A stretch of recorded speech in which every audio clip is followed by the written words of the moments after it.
حضرت امیر معاویہ رضی اللہ تعالی عنہ کے وصال کے بعد آپ کے بیٹے یزید کو خلافت مل جاتی ہے۔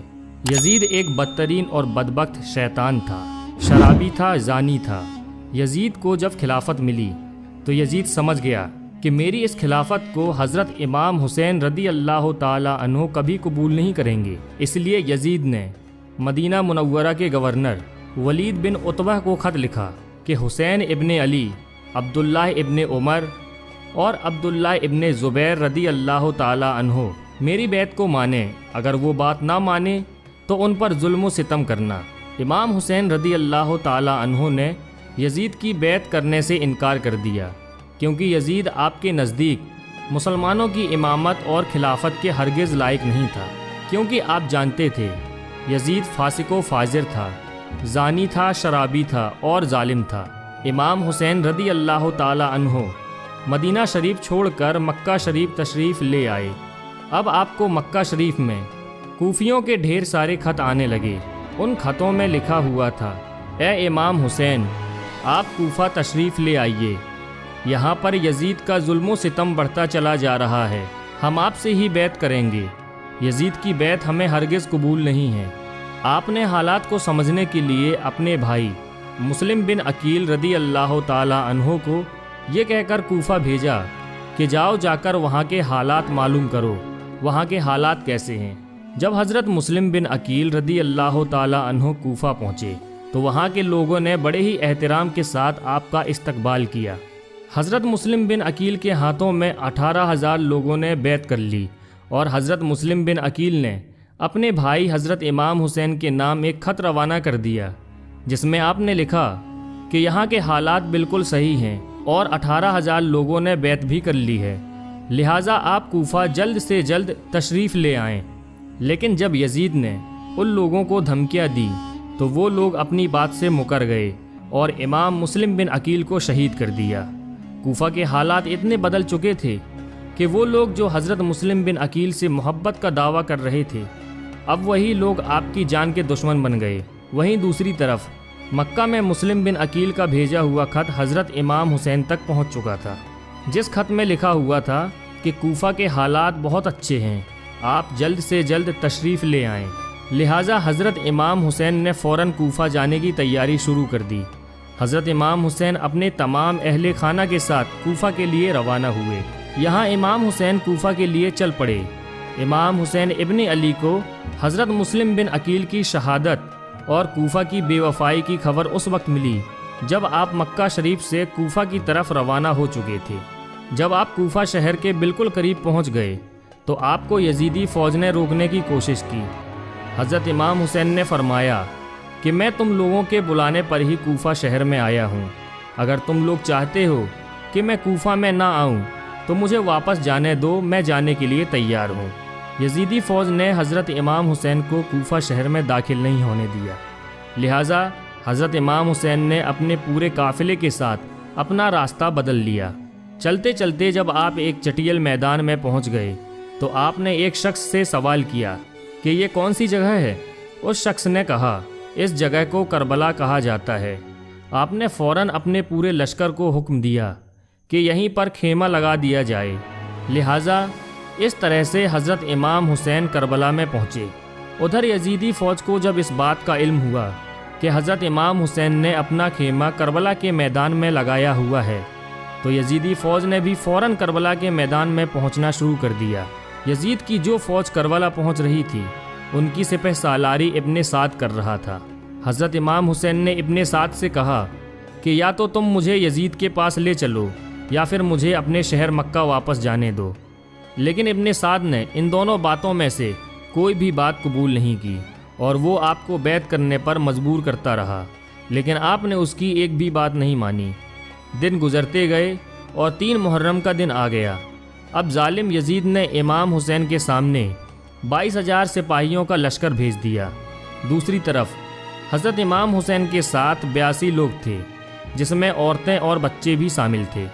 کتنی حیرت کی بات ہے کہ یزیدیوں میں امام حسین کا اتنا خوف تھا کہ جہاں امام حسین صرف 82 لوگوں کے ساتھ میدان کربلا میں تھے، جس میں عورتیں اور بچے بھی شامل تھے، وہیں یزید نے مقابلے کے لیے آپ کے سامنے 22,000 کا لشکر بھیج دیا، جو کہ امام حسین کے سامنے 100 گنا سے بھی زیادہ تھا۔ امام حسین کے سامنے یزیدی فوج کے حوصلے پست ہو گئے۔ آخر کار انہوں نے یہ فیصلہ کیا کہ اگر امام حسین کو ہرانا ہے تو ان کا پانی بند کرنا پڑے گا، تبھی ان کا مقابلہ کیا جا سکتا ہے۔ دن گزرتے گئے اور 7 محرم کا دن آ گیا، اور 7 محرم کو ہی یزیدی فوج نے امام حسین کے قافلے والوں پر پانی بند کر دیا۔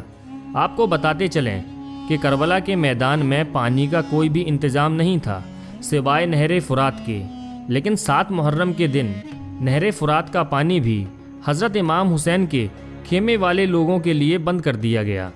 حضرت امام حسین اور ان کے ساتھ موجود تمام جوان لوگ تو اس پیاس کو برداشت کرتے رہے، لیکن چھوٹے چھوٹے بچے اور عورتوں کا پیاس کی وجہ سے برا حال ہو چکا تھا۔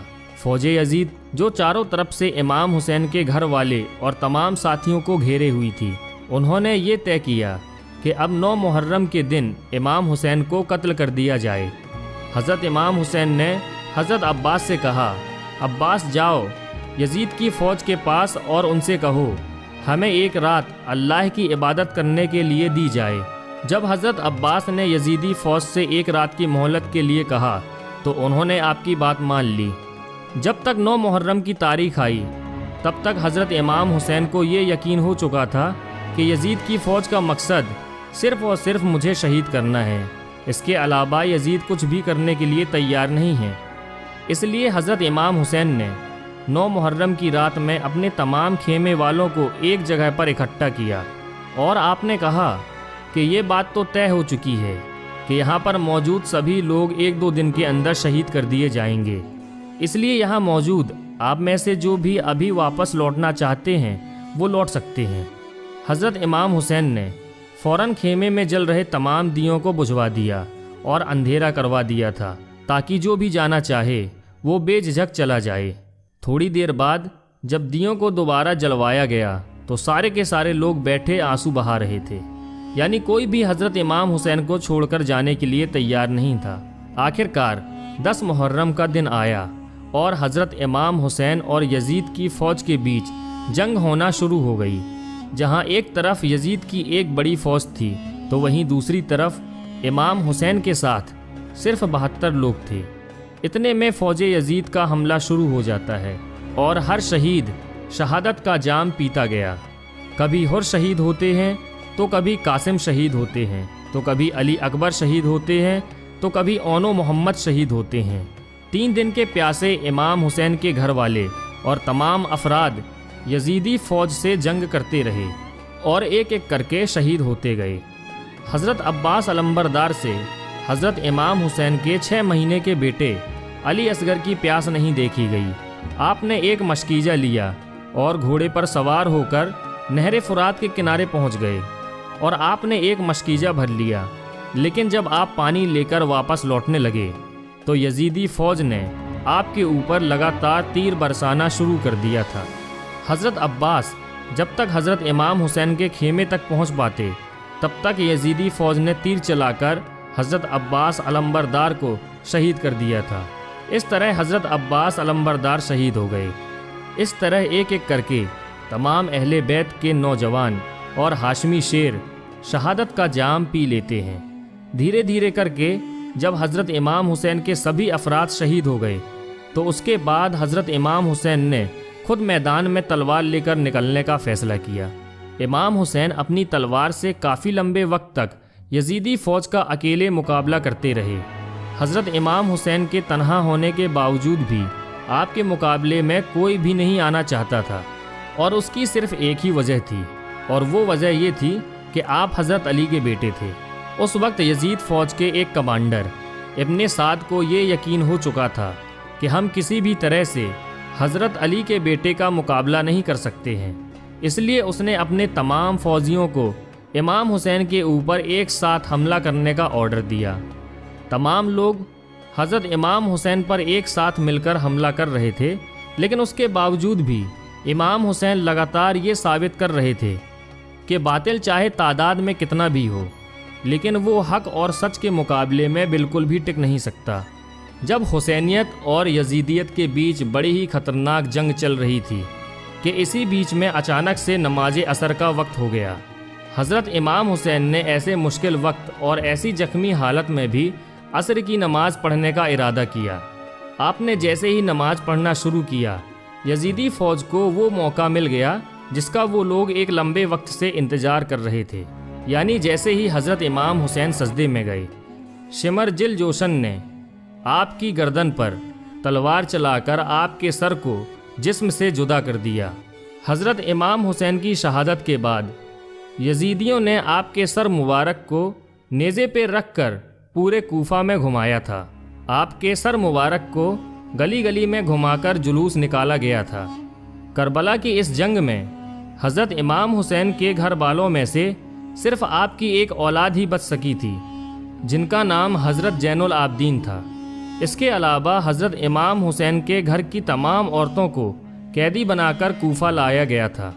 بھلے ہی اس دن امام حسین کو شہید کر دیا گیا تھا، لیکن آج بھی حضرت امام حسین پوری دنیا میں قیامت تک کے لیے زندہ ہیں۔ یزید ڈوب گیا شام کے اندھیروں میں، حسین چمکے ہیں دنیا میں روشنی کی طرح۔ دوستو، اگر آپ کو یہ ویڈیو پسند آئی ہو تو ویڈیو کو لائک کریں، اپنے دوستوں کے ساتھ شیئر کریں اور ایسے ہی ویڈیوز پانے کے لیے ہمارے چینل کو سبسکرائب کر دیں۔ دوستو، ملتے ہیں ایک اور نیکسٹ ویڈیو کے ساتھ۔ جب تک کے لیے اپنا اور گرد و نواح کے تمام ساتھیوں کا خیال رکھیے گا۔ خدا حافظ۔